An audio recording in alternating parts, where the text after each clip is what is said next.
ទីបំផុតខ្ញុំក៏សម្រេចចិត្តថានឹងធ្វើក្រេដោយក្រេខ្ញុំនេះមិនបាច់ចាំទៅរកជាងណាឆ្ងាយទេអ្នកទាំងអស់គ្នាគឺថាសង្សារខ្ញុំនឹងឯងគឺជាជាងគាត់ធ្វើឌីក័រធ្វើអីចឹងណាគាត់អាចធ្វើបាន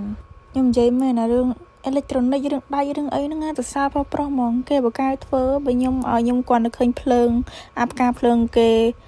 បាញ់ព្រាកហ្នឹងរត់តណាដល់ណីបាត់ហើយតាមពិតទៅលក្ខណៈថាខ្ញុំមិនចង់ចេញវីដេអូទេប៉ុន្តែខ្ញុំអត់មានវីដេអូណាផុសទេអញ្ចឹងខ្ញុំមានតែយកវីដេអូខ្ញុំថតដល់ពេលធ្វើក្រេនឹងយកមកផុសអញ្ចឹងណាខ្ញុំឆ្ងល់ខ្លួនឯងអត់ចោលសោះអាស្ទាយអញ្ចឹងណាស្អប់ហ្មងចាពេលនេះឃើញថាក្រេរបស់យើងហើយ5%ហើយយ៉ាអែមរបស់គេនេះមើលទៅបែបស្អាតអាផ្ទាំងបិទគៀននឹងកន្លែងក្បាលតនេកពណ៌ខ្មៅហ្នឹងសិតតែផ្ទាំងបិទទេអ្នកទាំងអស់គ្នាហ្នឹងឥឡូវនេះខ្ញុំមកយកមុខយកមាត់អីណាគេធ្វើហត់មួយថ្ងៃឯងធ្វើអីគេទាញកាមេរ៉ាមកធ្វើថតធ្វើជូតផ្ទះជូតអីតែប៉ិតគ្មានទេមួយថ្ងៃហ្នឹងគេអ្នកធ្វើទាំងអស់ចាមើលរឿងនេះខ្ញុំទៅច្រឡំថាផើមអីទៅមិនមែនណាថតឡើងគីឡូខ្លាំងណាស់ទាំងអស់គ្នាមកនៅផ្ទះតែ3-4ខែប្រងទៅធ្វើការវិញហើយមើលទៅមិនកើតទេឡើងគីឡូថ្នាក់ហ្នឹងនៅផ្ទះសនុកពេកអញ្ចឹងប្រហែលជាត្រូវតែធ្វើការវិញហើយបើសិននៅតិចទៀតហ្នឹងឡើង100គីឡូឥឡូវហើយលោកអីលោកហើយពេលឡើងគីឡូអាក្រក់មើលខ្លាំងណាស់ដូចមនុស្សអាយុ40 50អញ្ចឹងអាគ្នាតែ20ក្រាស់សោះ70-30សោះហ្នឹងចាគេថាយើងធ្វើការជូតបន្ទប់យើងឲ្យស្អាតអញ្ចឹងណាយើងជូតតុកទូកុំឲ្យមានដីដោយសារតែកន្លែងហ្នឹងវាដីច្រើននេះជូតរៀងយូរបន្តិចវាដីដោយសារតែប្អួយនោះអ្នកនរគ្នាឃើញប្អួយអត់ប្អួយហ្នឹងនិយាយរំទៅផ្ទះនៅជាប់ផ្លូវគេជិះម៉ូតូចលឡើងដែរដល់ពេលអញ្ចឹងទៅខ្យល់មកអញ្ចឹងទៅវាដីវាហុយមកអញ្ចឹងហើយមានដើមមៀននៅkiaនឹងមួយដែរអញ្ចឹងណាអញ្ចឹងពេលគេជិះម៉ូតូកាត់ចលឡើងអាដីនឹងវាហុយទុំលើដើមមៀនហ្នឹងទៅពេលខ្យល់មកអាដើមមៀនហ្នឹងបក់មកតង់ទៀតចូលក្នុងបន្ទប់អញ្ចឹងទៅអញ្ចឹងហើយកន្លែងហ្នឹងសិតតែដីហ្មងនេះអាផ្ទាំងគេបិទនេះស្អាតខ្ញុំភ្លេចបាត់ហើយមិនដឹងថាគេទិញមកមួយម៉ានទេទៅទិញនៅហាង2005សបោណាអ្នកនរគ្នាចាវីដេអូហ្នឹងអត់មានអីទេមានតែថតអំពីសកម្មភាព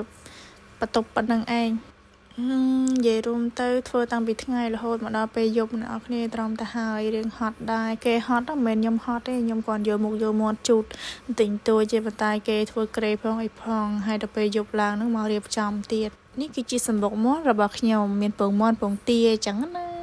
ចាបន្ទប់ឡើងស្អាតតែក៏មើលកន្លែងដេកកម្រាលភួយអីពណ៌អត់ស៊ីនឹងក្រេសោះបើសិនដាក់ខ្មៅសុទ្ធណាប្រហែលស្អាតហើយខ្ញុំបានកំងឲ្យបានអនឡាញដល់អ្នកគ្នាឲ្យបានហ្នឹងដូចជា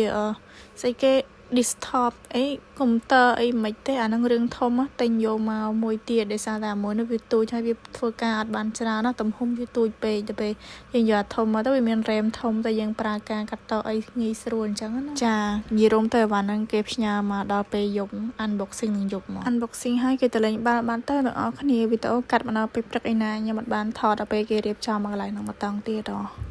ចាពេលព្រឹកស្រស់ស្រាយដល់ហើយបើអួយមកខ្វាអាយ៉ាឃើញស្អីគេនោះមកក្របនិយាយថាដេកដល់កហើយដេកដល់ថ្ងៃចង់គូតបានងើបចាមកក្របហ្នឹងគឺជាផ្លែត្រঙែនដឹងត្រঙែននឹងមាននេះប៉ុន្តែខ្ញុំគិតថាប្រហែលជាផ្លែត្រঙែនហ្នឹងឯងចាយើងបេះហើយយើងក៏បានធ្វើការដាក់ចូលមាត់ទៅមានអីវាមិនតន់ទុំហ្នឹងសាច់វាឡើងស្ដាងលហៀកចាបង្អែមពេលព្រឹករបស់ខ្ញុំរួចរាល់មកពេលទៅហើយក៏បានរៀបចំទៅងុយអីអញ្ចឹងណាវីដេអូហ្នឹងមានតែប៉ុណ្្នឹងឯងអ្នកនរគ្នាបាយបាយ